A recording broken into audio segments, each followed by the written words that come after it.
The year was 1942. World War II had turned much of Europe into a land of fire, fear, and broken dreams. Cities that once shone with lights and laughter were now dark and silent. Buildings stood like skeletons, roads were filled with rubble, and the air often smelled of smoke and burning metal. Every day, soldiers fought not only with weapons, but also with hunger, cold, and loneliness. Near the border of France, in a small abandoned village, a young Allied soldier named Daniel Carter was hiding inside a half-destroyed house. The roof had holes from bomb blasts, the windows were shattered, and old furniture lay broken on the floor. Dust floated in the air like tiny ghosts of the past. Daniel was not a fighter with a rifle or machine gun. He was a radio operator. His job was to send secret messages between army units. Information was power in war.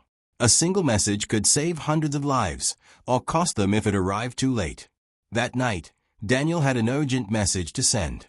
He had seen enemy tanks moving toward an Allied base hidden in the nearby forest. If the headquarters did not receive this warning quickly, the base could be destroyed before morning. But Daniel had a serious problem. His radio was broken. During an airstrike earlier that evening, a powerful explosion had thrown him against a wall. The radio had fallen to the floor, and the antenna snapped in half. Without the antenna, the signal could not travel far. Daniel tried turning the radio on again and again, but all he heard was weak static noise. He closed his eyes for a moment and took a deep breath. His hands were shaking, not just from fear, but from the cold night air. His uniform was dusty and torn, and his boots were wet from running through muddy streets. "Stay calm, Daniel," he whispered to himself. "You can fix this." Outside the house, he could hear distant sounds, boots stepping on stones, low voices speaking in a foreign language, and the sharp bark of a dog. Enemy soldiers were searching the village. If they found him, he would be captured or worse. Daniel carefully moved toward the corner of the room where an old wooden staircase led to the basement. Under the stairs, he noticed a small rusty toolbox. It looked like it had belonged to the family who once lived here before the war forced them to flee. He opened the box slowly, trying not to make noise. Inside were old tools, a small hammer, bent nails, thin wires, screws, and a short metal rod. His eyes lit up with hope. "Maybe this can work," he murmured. He sat on the floor and began working on the broken antenna. He carefully removed the damaged piece and tried to replace it with the metal rod. His fingers were numb, and every tiny sound felt loud in the silent house. As he worked, memories of home filled his mind. He remembered his mother standing in the kitchen, baking bread on a sunny morning. He remembered his little sister running in the garden, laughing as she chased butterflies. He remembered peaceful nights when the only sound was the wind in the trees, not bombs and gunfire. "Why does the world have to be like this?" he thought sadly. A sudden loud explosion echoed somewhere in the distance. The walls shook slightly, and dust fell from the ceiling. Daniel froze. His heart began beating faster. He feared that the enemy was getting closer. He forced himself to focus. The antenna was almost ready. Just as he connected the final wire, he heard footsteps very close to the house. A flashlight beam moved across the broken window. Daniel quickly turned off the radio and held his breath. His hand slowly moved toward the small pistol in his pocket, though he knew it was almost useless against a group of soldiers. Voices spoke outside, but he couldn't understand the language. The dog barked loudly, pulling at its leash. Daniel felt sweat on his forehead even though the air was cold.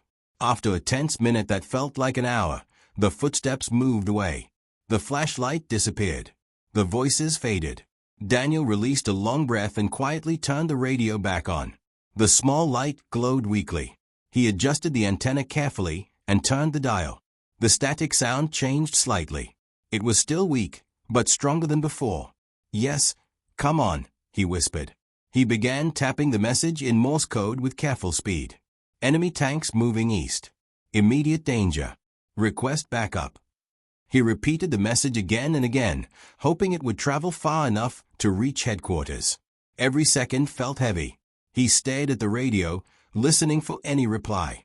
His mind imagined the worst: enemy tanks rolling through the forest, explosions destroying the base, soldiers screaming for help. Suddenly, a faint sound came through the radio. A short signal. Then another. Daniel's eyes widened. Someone was receiving his message. He adjusted the antenna again and waited. The signal became clearer. It wasn't perfect, but it was enough to understand that headquarters had received the warning. A smile slowly spread across Daniel's tired face.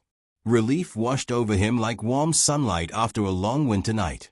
"Thank you," he whispered, not knowing who he was thanking, God, fate, or the invisible radio waves traveling through the dark sky. But his relief was short-lived. He heard new voices outside, more of them this time. Louder, closer. The enemy was returning. Daniel quickly packed the radio into his bag. He knew he could not stay here any longer. The broken house was no longer safe. He stood up slowly, listening carefully. His muscles were tense, ready to move at any moment. His eyes searched for another exit. Near the back of the house, he noticed a narrow door partially covered by fallen wood. It looked like a storage exit or maybe a hidden passage. Daniel moved toward it quietly, every step controlled. Just as he touched the door handle, a sudden noise came from behind him, a soft footstep on broken glass. Daniel turned sharply, his heart jumping into his throat. Someone was standing in the shadow. Not a soldier, not an enemy, a young girl. Her clothes were dusty, her face tired, but her eyes were brave and alert. She raised her finger to her lips and whispered, "Be quiet." Daniel's heart was pounding so loudly that he feared the girl in front of him could hear it. He stood frozen for a second, unsure whether to speak or run. The dim moonlight coming through the broken roof revealed her thin face and worried eyes. She looked no older than 16 or 17. She whispered again, even more softly, "Don't make noise. They are very close." Daniel slowly lowered the small pistol in his hand. His voice came out in a quiet breath. "Who are you?" "My name is Marie," she replied. "This was my family's house before the war destroyed everything." Daniel glanced around the ruined room. It was hard to imagine a warm family living here once, children laughing, meals cooking, light filling the windows. War had stolen all of that. "I'm not here to hurt anyone," Daniel said. "I'm a radio operator. I needed to send an urgent message." Marie noticed the radio bag on his shoulder. Her eyes widened slightly. "A radio? My father used to fix radios and machines. I helped him sometimes." Hope sparkled in Daniel's tired eyes. "Then maybe you can help me again. The signal is weak. The antenna is damaged." Marie nodded without hesitation. She moved carefully to the radio and examined the wires with skilled fingers. "This connection is loose," she whispered. "If we tighten it and adjust the rod angle, the signal may become stronger." They worked together in silence, only the faint sound of metal touching metal filling the room. Outside, boots scraped against stones. A dog growled somewhere nearby. Marie paused and listened. "They are checking the next house," she whispered. "We must finish quickly." Daniel's fingers trembled slightly as he followed her instructions. Sweat rolled down his temple despite the cold air. Finally, Marie tightened the last wire and nodded. "Try now." Daniel turned the dial carefully. The static became clearer and steadier than before. His breath caught in his chest. "It's working better," he said quietly. He quickly sent a short confirmation signal to headquarters, repeating the warning. Within moments, a reply came back stronger and clearer. "Message received. Reinforcements moving." Daniel closed his eyes in relief. They got it. The base will be saved. Marie smiled faintly. "Good. Maybe tonight will not end in more deaths." But before they could celebrate, loud voices echoed outside the house. Flashlights shone through broken windows again. This time, they were closer, much closer. Marie's face turned pale. "They are searching this building now." Daniel's mind raced. If the soldiers found the radio, they would know he was an Allied operator. Both of them would be in serious danger. "There's a hidden exit," Marie whispered. "My father built it years ago. Follow me." She quietly lifted a loose wooden plank near the wall, revealing a narrow passage behind it. Cold air flowed out, smelling of damp earth. Daniel hesitated only a second before following her. They slipped into the passage just as footsteps entered the room they had been hiding in. Inside the tunnel, darkness surrounded them completely. Marie led the way by memory, moving carefully so they wouldn't make noise. Daniel held his breath as dust brushed against his face and his boots scraped softly against stone. Suddenly, a soldier's voice echoed from above.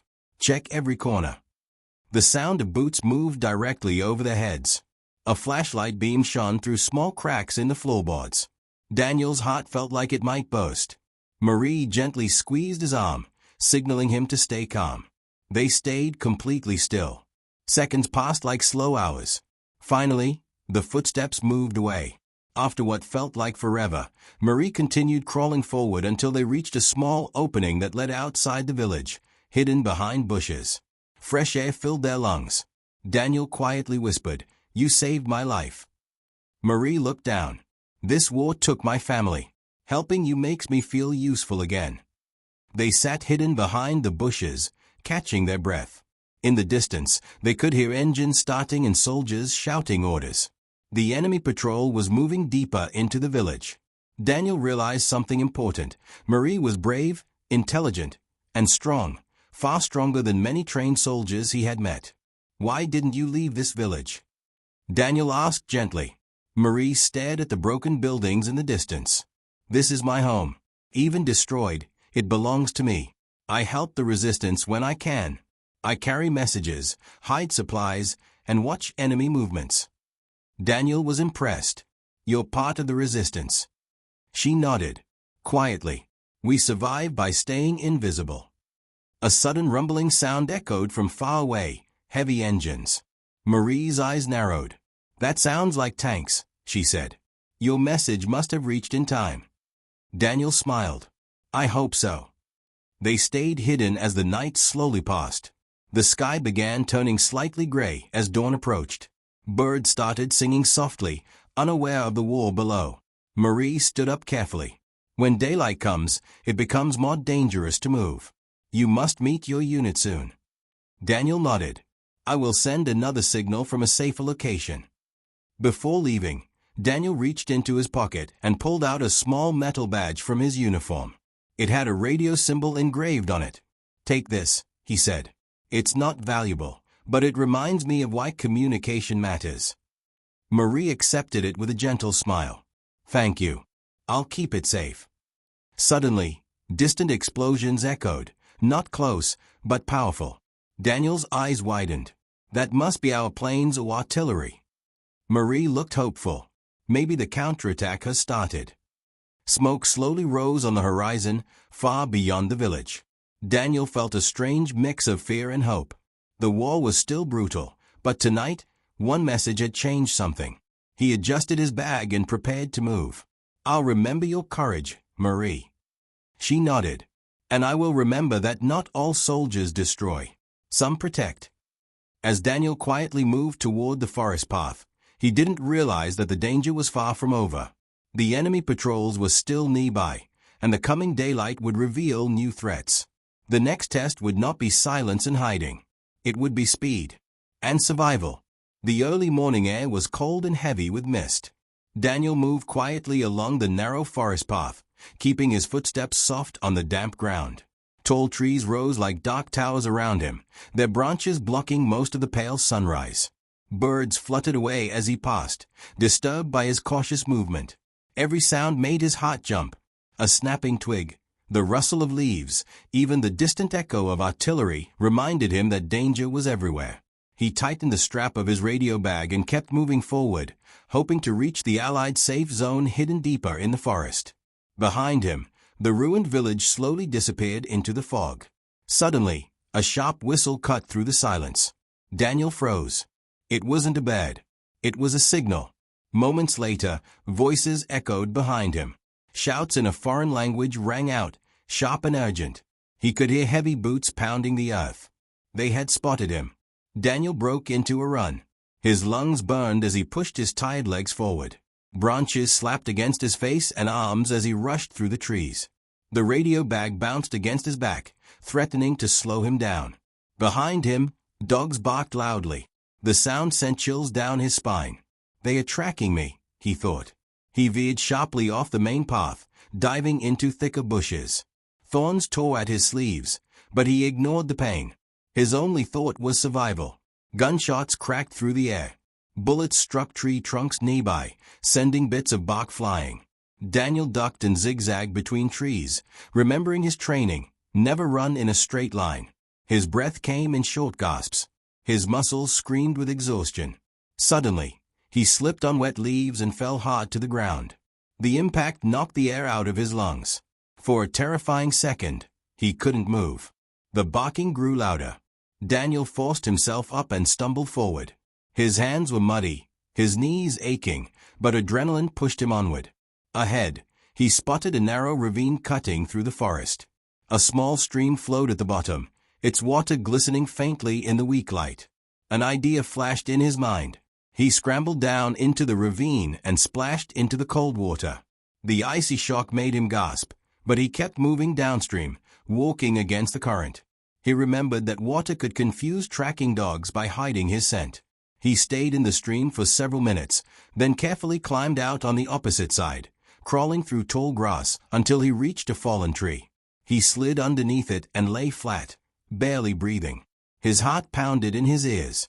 Moments later, soldiers appeared at the ravine. Dogs pulled at their leashes, barking and circling confusedly.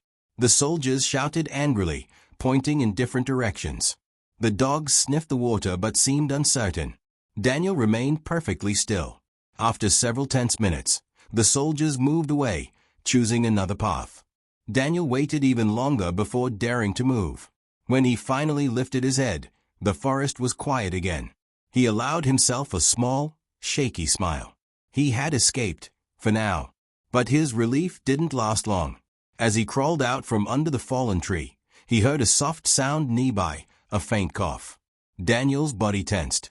He slowly turned his head. Marie was crouched behind a bush only a few meters away. His eyes widened in surprise. He whispered urgently, "Marie, what are you doing here?" She whispered back, "I followed you from the village. I saw the patrol moving this way. I wanted to warn you." Daniel shook his head slightly. "It's too dangerous. You could get caught." Marie's expression hardened. "So could you. We survived together or not at all." Before Daniel could reply, distant shouting echoed again. "They are coming back," Marie whispered. Daniel scanned the area quickly. The forest offered little cover. The patrol was spreading out. "We need to move again," he said. They ran together through the trees, moving in sharp turns and using bushes as cover. Marie knew the forest well and led Daniel through narrow animal trails that soldiers would likely avoid. But fate was cruel. A soldier suddenly appeared ahead of them, raising his rifle. "Halt." Daniel pushed Marie aside as a shot rang out. The bullet missed them by inches. They turned and sprinted in another direction. More shouts followed. The patrol had surrounded the area. Ahead, the ground dropped sharply into an old quarry filled with broken stones and deep shadows. "No way around," Marie said urgently. "We must go down." They slid down the rocky slope, scraping their hands and knees. Loose stones rolled loudly, alerting the soldiers above. Bullets struck rocks near them, sending sparks flying. At the bottom, the quarry formed a maze of large stone blocks and narrow gaps. They darted between the shadows, hiding and moving unpredictably. Daniel could hear his own heartbeat echoing in his ears. They squeezed through a narrow gap between two massive stones and pressed themselves into the darkness. Soldiers entered the quarry above them, shouting and spreading out. Flashlights scanned the rocks. A beam passed dangerously close to their hiding place. Marie held Daniel's arm tightly. Her breathing was shallow but controlled. Footsteps approached. A soldier stopped just a few feet away. Daniel held his breath completely. After a long, terrifying pause, the soldier moved on. Minutes stretched endlessly. Finally, the voices faded. The patrol gave up and moved out of the quarry. Daniel slowly exhaled. Marie leaned her head back against the stone. "That was too close." Daniel nodded. "You saved me again." She smiled faintly. "We make a good team." They waited until the area was completely silent before emerging from their hiding spot. The sun was now higher in the sky. The mist had lifted, revealing a clear blue morning, a strange contrast to the danger they had just survived. Daniel looked toward the distant forest ridge. "My unit should be beyond that hill." Marie followed his gaze. "I'll guide you part of the way." Together, they started walking carefully through the quiet landscape, unaware that the next challenge would not be running or hiding, but facing the consequences of their courage. The war was testing them in every possible way, and it was far from finished. The sun was now fully above the horizon, spreading pale golden light across the hills and forests. Mist slowly faded from the valleys, revealing scars left by war, broken trees, burned fields, and distant smoke rising into the sky. Daniel and Marie walked carefully along a narrow ridge path, keeping low and alert. The silence felt strange after the chaos of the chase. Every few steps, Daniel paused to listen. The forest echoed with only the natural sounds of birds and wind. Still, he trusted nothing. "My unit should be close," Daniel whispered. "If we cross this ridge, we'll be near the Allied perimeter." Marie nodded. "We must be careful. Enemy scouts sometimes move through these hills." They continued forward when suddenly a low rumble shook the ground. The sound was distant but powerful, the unmistakable roar of engines and heavy machinery. Daniel stopped.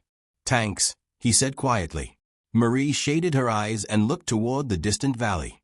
Dark shapes moved slowly through the open land, sending dust clouds into the air. "They're retreating," Marie observed. "Your warning worked. The enemy is pulling back." Hope filled Daniel's chest.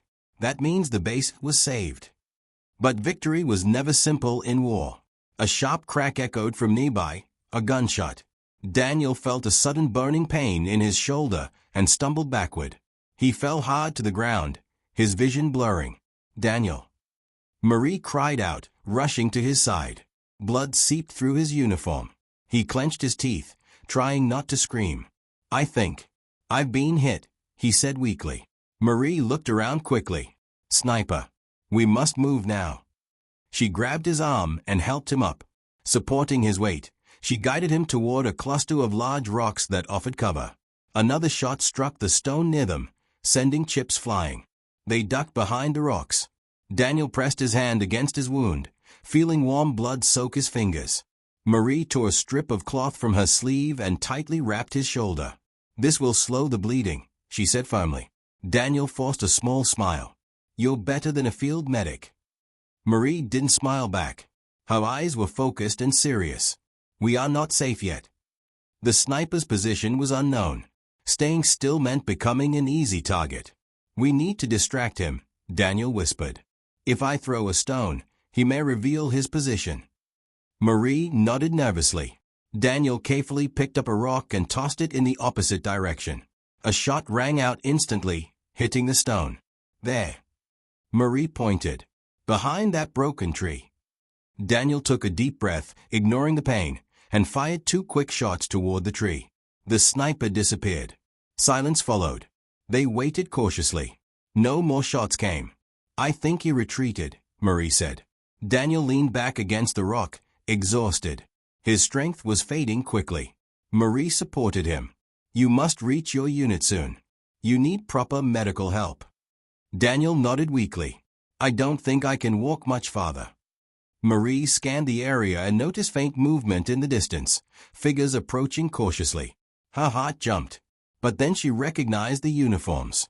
"Allied soldiers," she whispered with relief. "You're safe." Marie raised a piece of white cloth and waved it carefully. The soldiers approached with weapons ready, then lowered them when they saw Daniel's uniform. A medic rushed forward immediately. "He's wounded. Get him stabilized."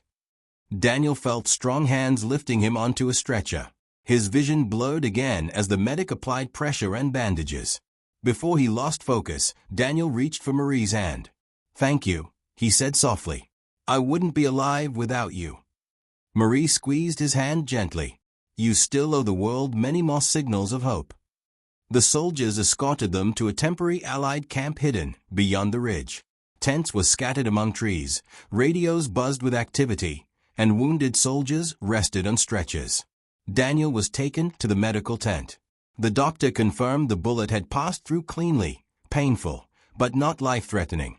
As Daniel rested, he could hear distant artillery from far away, the sound of the enemy retreating under Allied pressure. Later that afternoon, a senior officer visited Daniel. "You're the radio operator who sent the early warning," the officer said. "Your message allowed us to launch a successful counterattack." You saved an entire battalion. Daniel felt humbled. I didn't do it alone. Marie helped repair the radio and guided me through enemy territory. The officer looked impressed. She has courage beyond her years. Marie stood quietly near the tent entrance. The officer continued, We are pushing the enemy back from this region. Your actions helped change the course of this operation. For the first time since the war began, Daniel felt something stronger than fear. Purpose. Hope. As evening approached, the sky turned orange and purple. Daniel sat outside the tent, his shoulder bandaged, watching the sunset. Marie joined him. The war is not over, she said softly. No, Daniel replied. But today, we made a difference. They sat in silence, listening to the distant sounds of moving vehicles and quiet conversations of soldiers preparing for the night. Tomorrow would bring new dangers and new challenges. But tonight, they had survived. And survival itself was a victory. Night settled gently over the Allied camp, wrapping the hills in cool darkness. Lanterns glowed softly between the trees, and quiet footsteps moved along narrow paths between tents. The sounds of distant artillery had faded into silence, replaced by the calm breathing of resting soldiers and the quiet hum of radio equipment. Daniel lay on his cot inside the medical tent, staring up at the canvas roof. His shoulder throbbed with dull pain, but the doctor had assured him that he would recover fully. Sleep, however, refused to come easily. His mind replayed every moment of the past days, the broken radio, the dangerous chase, Marie's bravery, the sniper's bullet, and the relief of safety. War had a strange way of slowing time. A single night could feel like a lifetime. He slowly sat up and reached for the small notebook he carried in his pocket. It was worn and dusty, filled with short notes, sketches of radio parts, and reminders of codes and frequencies. But on the last page, he had written something different, a simple sentence. Hope travels faster than fear. Daniel smiled faintly. Tonight, that sentence fell true. Outside, footsteps approached. Marie gently lifted the tent flap and stepped inside. She carried 2 metal cups filled with warm tea. I convinced the cook to give me this, she said quietly, handing one to Daniel. He said heroes deserve extra sugar. Daniel laughed softly for the first time in days. Then you must be a hero too. Marie sat beside him. For a moment, they simply listened to the peaceful sounds of the camp. The soldiers say the enemy has retreated far from this region, Marie said.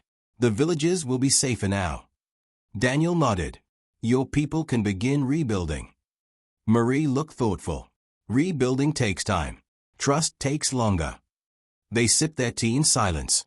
Daniel finally spoke. When the war ends, what will you do? Marie stared at the lantern light flickering against the tent wall. I want to study engineering, like my father. I want to build things instead of watching them get destroyed. Daniel smiled warmly. That sounds like a perfect dream. And you? She asked. I want to teach, Daniel replied. Radio communication. I want young people to learn how to connect the world, not divide it. Marie smiled. Then we will both create instead of destroy. A gentle wind brushed against the tent fabric. Somewhere nearby, a radio operator tapped softly on a transmitter, sending another coded message into the night sky. The war machine never truly slept. The next morning arrived quietly. Pale sunlight filtered through the trees as soldiers began their daily routines. Daniel felt stronger, able to walk slowly with his arm in a sling. A transport unit prepared to move deeper into liberated territory. Daniel had received orders to rejoin his communication division once he was medically cleared. Marie stood near the edge of the camp, watching trucks being loaded with supplies. I'll return to the village today, she said. People will need help rebuilding. Daniel felt a sudden weight in his chest. Goodbyes were always difficult in war, because no one knew if they would meet again. He reached into his pocket and pulled out the small radio badge he had once given her, the symbol of their shared courage. Keep this, he said. No matter where life takes you, remember that your actions sent a signal that changed lives. Marie held the badge tightly. And you keep this, she said, handing him a thin string bracelet made from woven threads.